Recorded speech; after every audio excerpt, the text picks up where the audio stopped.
بسم اللہ الرحمن الرحیم۔ السلام علیکم۔ احادیث نبی صلی اللہ علیہ وآلہ وسلم۔ رسول اللہ صلی اللہ علیہ وآلہ وسلم نے فرمایا، کوئی بندہ جب قیامت کے دن اس حالت میں پیش ہوگا کہ اس نے کلمہ لا الہ الا اللہ کا اقرار کیا ہوگا اور اس سے اس کا مقصود اللہ کی خوشنودی حاصل کرنا ہوگی، تو اللہ تعالیٰ دوزخ کی آگ کو اس پر حرام کر دیں گے۔ سبحان اللہ۔ یہ صحیح بخاری کی کتاب الرقاق کی حدیث نمبر 6423 ہے۔ جھگڑا چھوڑ کے جنت لیجئے۔ رسول اللہ صلی اللہ علیہ وآلہ وسلم نے فرمایا، میں اس شخص کے لیے جنت میں ایک محل کا ذمہ دار ہوں جو حق پر ہوتے ہوئے بھی جھگڑا چھوڑ دے۔ یہ سنن ابی داؤد کی حدیث نمبر 4800 ہے۔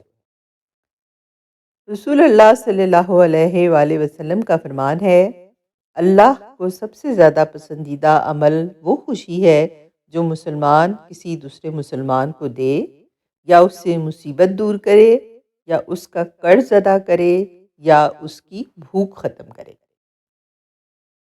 ہاتھوں کا زنا۔ رسول اکرم صلی اللہ علیہ وآلہ وسلم کا ارشاد ہے، ہاتھوں کا زنا نامحرم کو چھونا ہے۔ صحیح ابن حبان حدیث نمبر 4422۔ رسول اللہ صلی اللہ علیہ وآلہ وسلم نے فرمایا، طہارت کے بغیر نماز قبول نہیں ہوتی اور ناجائز طریقے سے حاصل کیے ہوئے مال سے صدقہ قبول نہیں ہوتا۔ صحیح مسلم حدیث نمبر 224۔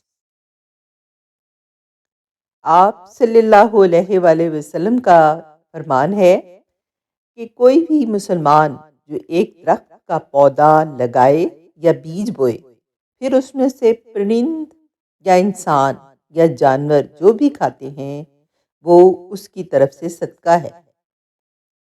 صحیح البخاری کی حدیث نمبر ہے 2321۔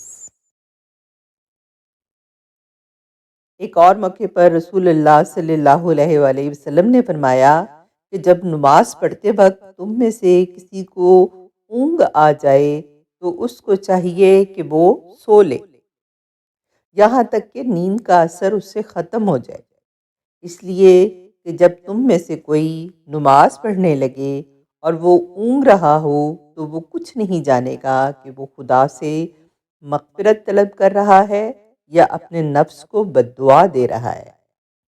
یہ صحیح بخاری کی حدیث نمبر 212 ہے۔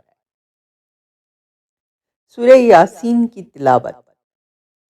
حضرت انس رضی اللہ تعالیٰ عنہ سے روایت ہے کہ رسول اللہ صلی اللہ علیہ وآلہ وسلم نے ارشاد فرمایا کہ ہر چیز کے لیے دل ہوتا ہے، اور قرآن کا دل سورہ یاسین ہے، اور جس شخص نے سورہ یاسین کی تلاوت کی تو اللہ تعالیٰ اس کے لیے 10 بار قرآن پڑھنے کا ثواب لکھ دیں گے۔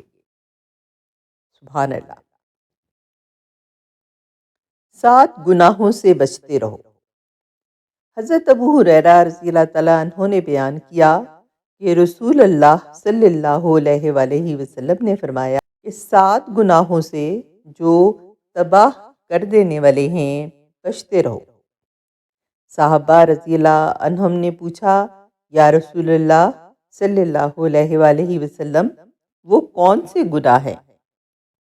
آپ صلی اللہ علیہ وآلہ وسلم نے فرمایا کہ اللہ کے ساتھ کسی کو شریک ٹھہرانا، جادو کرنا، کسی کی ناحق جان لینا کہ جسے اللہ تعالیٰ نے حرام قرار دیا ہے، سود کھانا، یتیم کا مال کھانا، اور لڑائی میں سے بھاگ جانا، اور پاک دامن بھولی بھالی ایمان والی عورتوں پر تہمت لگانا۔